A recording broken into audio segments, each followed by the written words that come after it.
টানটান উত্তেজনার হাড্ডাহাড্ডির লড়াইয়ের রুদ্ধশ্বাস ম্যাচ। জিততে জিততে শেষ বলে এসে হারল জস বাটলাররা।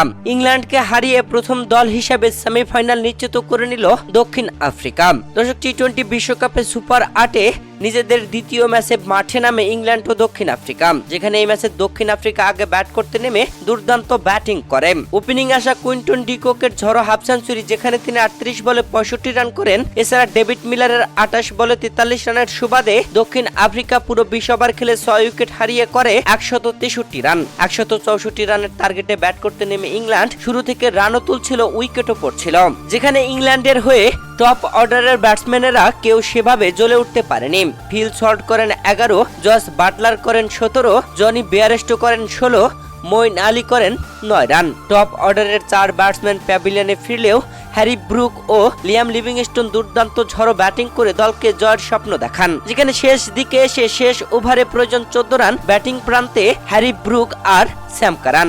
স্ট্রাইক প্রান্তে থাকা হ্যারি ব্রুক এনরিক নর্তেজের করা প্রথম বলেই তুলে মারেন, তবে স্টেট বরাবর থেকে দুর্দান্তভাবে উল্টো দিকে দৌড়ে গিয়ে ক্যাচ ধরে নেন এডেন মার্কারাম। 53 রান করে হ্যারি ব্রুক প্যাভিলিয়নে ফেরেন।